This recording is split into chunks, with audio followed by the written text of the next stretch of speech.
Hello दोस्तों, स्वागत है आपका हमारे इस YouTube चैनल पे।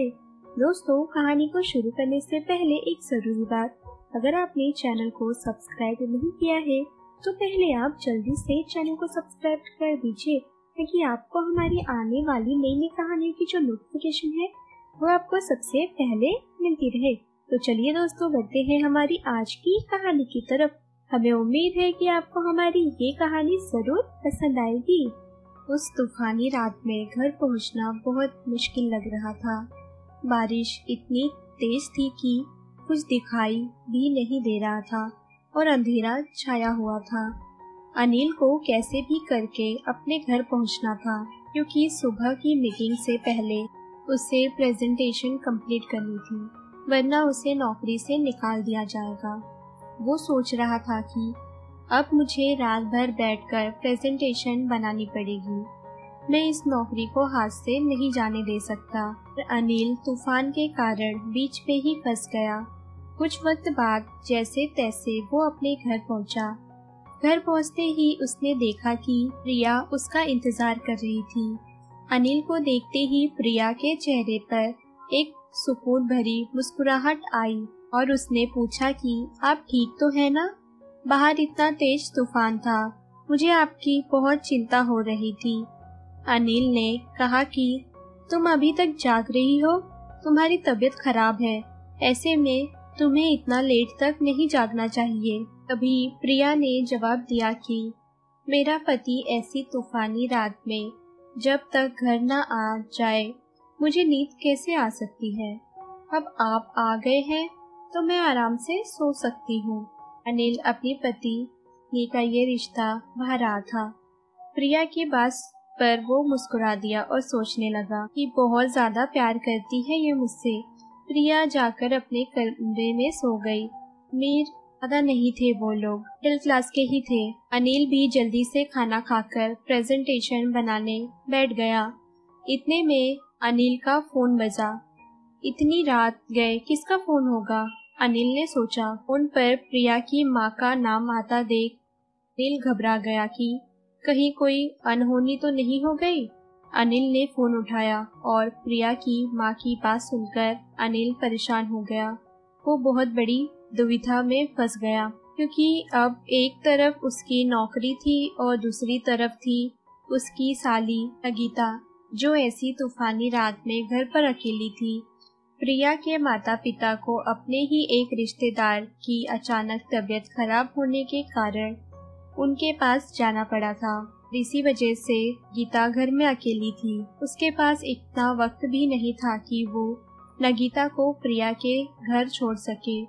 ऐसे में उन्होंने अनिल को फोन करके नगीता के पास बुलाना ही ठीक समझा, क्योंकि ना तो वो ऐसी तूफानी रात में नगीता को अपने साथ ले जा सकते थे और ना ही उसे घर पर वो अकेला छोड़ सकते थे। वे लोग अनिल पर इतना भरोसा करते थे कि उसके अलावा उनके दिमाग में ऐसा कोई व्यक्ति नहीं आया जिसके भरोसे वे रात भर नगीता को अकेला छोड़ सके। और यहाँ इधर अनिल भी चाहता था कि ऐसे वक्त में वो नगीता के साथ हो। अगर रात भर नगीता अकेली है तो उसका नगीता के पास होना बहुत जरूरी है। आखिर ऐसी काली रात में वो साली को अकेला कैसे छोड़ सकता है। अनिल ने फैसला लिया कि ऑफिस का काम मुझे साली साहिबा के पास जाकर ही अब करना पड़ेगा।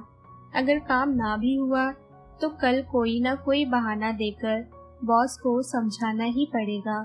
एक दिन का मोहलत और ले लूंगा, लेकिन आज की रात तो मुझे साली साहिबा के पास होना ही पड़ेगा।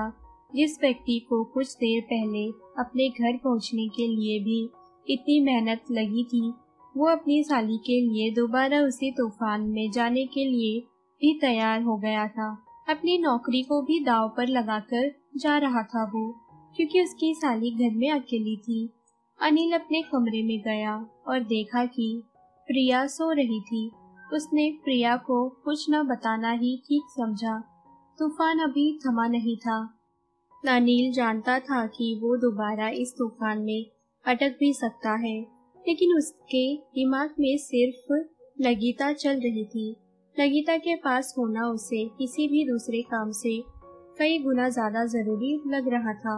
और ये इधर नगीता के माता पिता तो पहले ही निकल चुके थे। अनिल नगीता के पास पहुंच गया और बहुत खुश था कि अब वो उसके साथ है। नगीता को देखते ही उसके चेहरे पर एक मुस्कुराहट सी आ गई। प्रिया की अचानक नींद उड़ी और उसने जाकर देखा कि अनिल घर में नहीं था। उसे बहुत ज्यादा चिंता हो गई। एक अजीब से डर ने उसके मन को घेर लिया। उसने अनिल को फोन लगाया। प्रिया का फोन देखकर अनिल घबरा गया, क्योंकि वो प्रिया को ये नहीं बताना चाहता था कि वो नगीता के साथ था और नगीता घर में अकेली है। डरते डरते अनिल ने प्रिया का फोन उठाया। प्रिया ने तुरंत पूछा कि आप कहाँ हो? मुझे आपकी बहुत चिंता हो रही है, आप ठीक तो हो ना? अनिल ने कहा कि मुझे अचानक हॉस्पिटल आना पड़ा।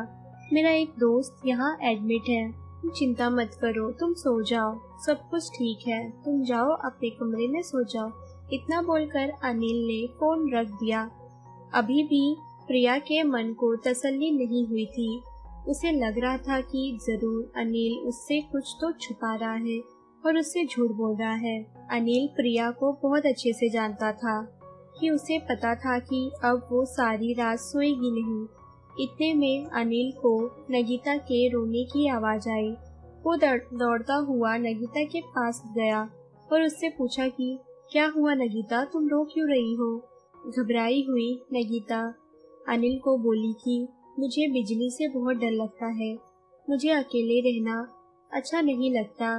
नगीता को घबराता हुआ देख अनिल ने उसे गले लगा लिया और कहा कि घबराओ मत नगीता, अब मैं आ गया हूँ ना, अब तुम अकेली नहीं हो, मैं हूँ ना तुम्हारे साथ और मैं तुम्हारे पास ही रहूंगा। तुम्हारे लिए ही तो मैं यहाँ पर आया हूँ। इतना बोलकर नील नगीता की तरफ देखकर मुस्कुराने लगा।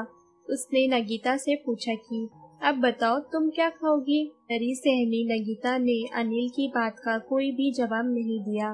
नगीता को उदास देखकर अनिल ने पूछा कि प्रिया दीदी के पास चलना चाहोगी?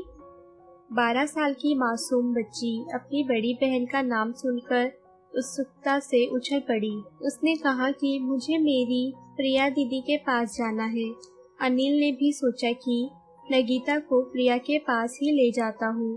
मैं चाहता था कि प्रिया को इस बारे में पता ना चले, वरना चिंता से ही सारी रात सोती नहीं। पर अब जब वो उठ ही चुकी है तो उसके पास ले जाना ही ठीक है। तूफान भी रुक चुका था। अनिल ने नगीता को अपनी गोद में उठाया और कार में जाकर बैठ गया। नगीता सो चुकी थी। वो नगीता की तरफ देखकर सुकून से मुस्कुरा दिया और सोचने लगा, कितनी किस्मत वाली है ये बच्ची जिसे प्रिया के माँ बाप ने गोद लिया है। आज के जमाने में जहाँ लोग अपनी बेटियों की जिम्मेदारियां लेने से भी मुकर जाते हैं, वहीं प्रिया के माँ बाप ने इस अनाथ बच्ची को गोद लेकर इसकी जिंदगी संवार दी है। दरअसल जब नगीता 2 साल की थी तब एक अनाथ आश्रम में प्रिया के माता पिता ने उसे देखा था और देखते ही उन्होंने उसी वक्त फैसला ले लिया था कि वे उसे गोद लेंगे। प्रिया की शादी के बाद वे लोग बहुत अकेले पड़ गए थे, इसलिए नगीता के आने से उनके जीवन में एक नई उमंग आई। परिवार के सभी लोग नगीता पर जान छिड़कते थे और अनिल तो उसे अपनी बेटी की तरह ही मानता था। वो नगीता से बहुत प्यार करता था और इसलिए प्रिया के माता पिता को जब भी अनिल पर भरोसा था। जब अनिल घर पहुंचा तो प्रिया कुर्सी पर बैठी उसका ही इंतजार कर रही थी। वो सोई नहीं थी। दौड़ती हुई नगीता प्रिया से जाकर गले लग गई और प्रिया ने धन्यवाद भरी निगाहों से अनिल की ओर देखा, क्योंकि वो अब समझ गई थी कि आखिर ऐसी तूफानी रात में भी ऑफिस के काम से ज्यादा जरूरी ऐसा क्या काम था। दोस्तों, ये थी हमारी आज की एक छोटी सी कहानी। अगर आपको हमारी ये कहानी पसंद आई हो तो कहानी को लाइक और शेयर करना ना भूलें। दोस्तों, अगर अभी भी आपने चैनल को सब्सक्राइब नहीं किया है तो पहले आप जल्दी से चैनल को सब्सक्राइब कर दीजिए, ताकि आपको हमारी आने वाली नई नई कहानियों की जो नोटिफिकेशन है वो आपको सबसे पहले मिलती रहे। तो चलिए दोस्तों, हम फिर मिलेंगे अपनी एक और नई